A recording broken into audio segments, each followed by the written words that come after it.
Luminants and Deepwoken are various regions within the world of Deepwoken, akin to countries separated by water. The Luminants are all currently separated by the Void Sea and are mostly inaccessible by normal physical travel means, with the oceans being extremely dangerous to traverse interluminary, with the trip only being done by one ship in history being Petra's Dawn, which sunk on the return trip. It is also believed the Luminants were once one massive landmass before the Great Tides, which ripped them apart. Anyway, the Luminants are instead accessible via a Lightkeeper's Blessing. A Lightkeeper is a person in the Deepwoken world born with a special gift capable of wielding what are known as the radiant tones of the song, using the power of light within their soul, while being believed to be incapable of using most other attunements as well. Lightkeepers generally provide sailors with a blessing of light which wards off the Void Sea and its mystical properties, allowing for interluminary travel safely. As for the Lightkeepers, there is currently only one known, being Vic, who is currently believed to be held in captivity by the Central Authority, likely being a tortured captive as the Central Authority wants access to more Luminants to expand their empire. A common misconception is that Claris is a Lightkeeper, but she is not. Vic taught Claris how to use a little bit of light magic, but that's pretty much all. Now that we understand the Luminants and how they work, let's talk about their specifics. First up being the Etrian Luminant. The Etrian Luminant consists of the islands Etris, the Isle of Vigils, and Erysia. The Etrian Luminant is ruled over by the Etrian Empire and the Lord Regent, with various groups inhabiting it, such as the Isle of Vigils, which is headed by the Maestro Evangard, who hosts a rebellion group against the Lord Regent, and then the Children of Neve, who are worshippers of the goddess Neve and are nomadic, which is just why they live in Etris. They kind of just live everywhere. Erysia is a mostly uninhabited island consisting of bandit camps, mostly wilds, and then the Duke Erysia's manor, because, you know, there used to be a little city there called Erysia,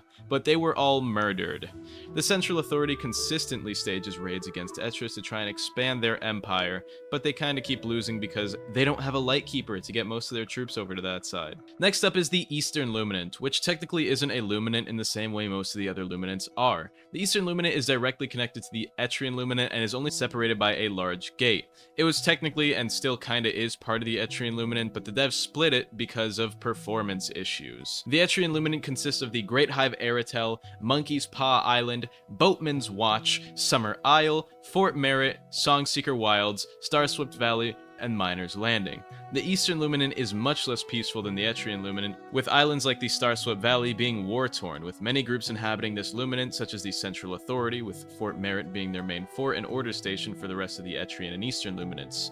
Summer Isle is home to the Summer Company, a mainly engineering-based group who creates firearms and weapons, who are also partnered and allied with the Central Authority.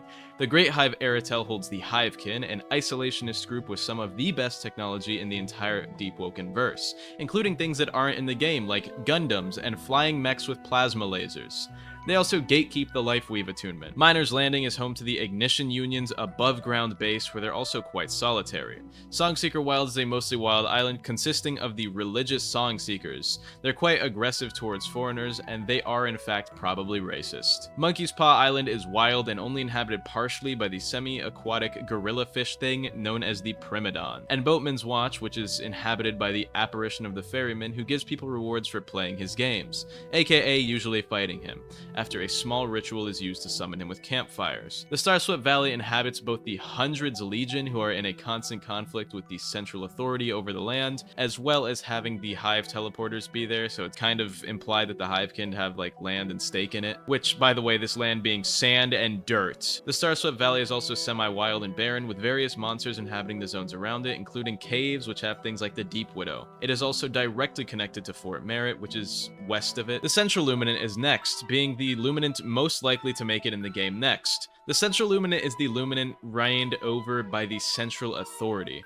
The Central Luminant has three primary factions with the Central Authority: the Overworld Diver Base, which is on an unnamed island similar to the Ignition Union and Miner's Landing, and then the Knives of Eyeless or Whalers main base. The main and largest island is believed to be Markor, which is where the Feliners derive from originally, and near it is a smaller island known as the Lullaby Isle, which is believed to be where Chryscids originally come from, as it is said to be mostly inhabited by chrysalids.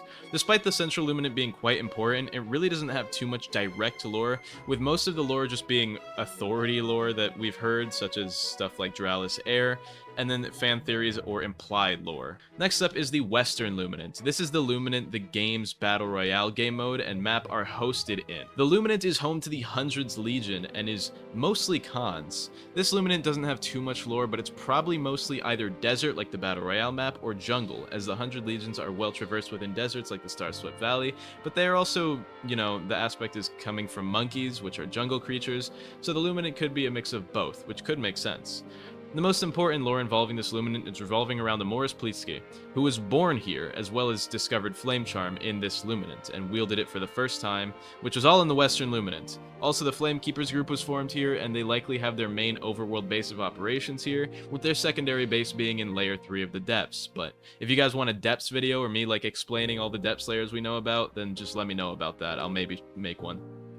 Next up is the Northern Luminant, which is my personal favorite. For those of you Rogue Lineage players, the Northern Luminant is basically just Rogue Lineage's tundra, or at least most of it is. It holds home to the Glacial Coast, and it is the main home of the Drakards as well as the Edenkites and Elder Edenkites, who the Drakards worship in exchange for knowledge and various semi-religious teachings. The Winter Core armor set originally comes from the Northern Luminant, as that is the general type of clothing worn here for warmth, since it is entirely frigid all along the Glacial Coast. The Northern Luminant, however, is not devoid of plant life, specifically the Glacial Coast having a specific plant named Drake Thistle, being said to be abundant within the Glacial Coast and Luminant, so it is possible that it is a frozen environment which still has aspects of plant life growing within it, having adapted to the harsh temperatures, which also implies most of the plants are shades of white and red if we want to take real-life plant biology into it, but this isn't confirmed as far as the game goes. Although also not confirmed, it is believed that the Northern Luminant may not be entirely frozen over, with it having potentially a much hotter, harsh, mountainous environment. This is just a hypothesis, but it comes from the fact that Drakards hail from the Northern Luminant, while with Deepwoken races all being in relations to animals and having animalistic traits, including how the various aspects live, the Drakards could not be entirely native to areas such as the Glacial Coast, being colder-blooded than most people since they're basically lizards. Due to this, it is a fan theory that the Northern Luminant contains two different extreme areas as far as temperature goes,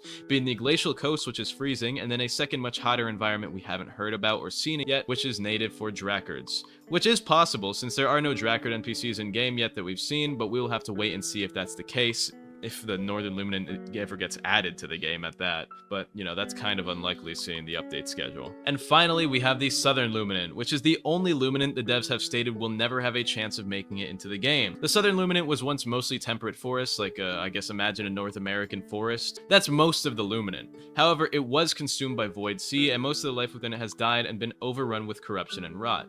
There is a little bit of interesting lore here though, as it's implied that the children of Neve originally come from the Southern Luminant before becoming nomadic. As Neve's guidance, the racial compass always points south towards the Southern Luminant.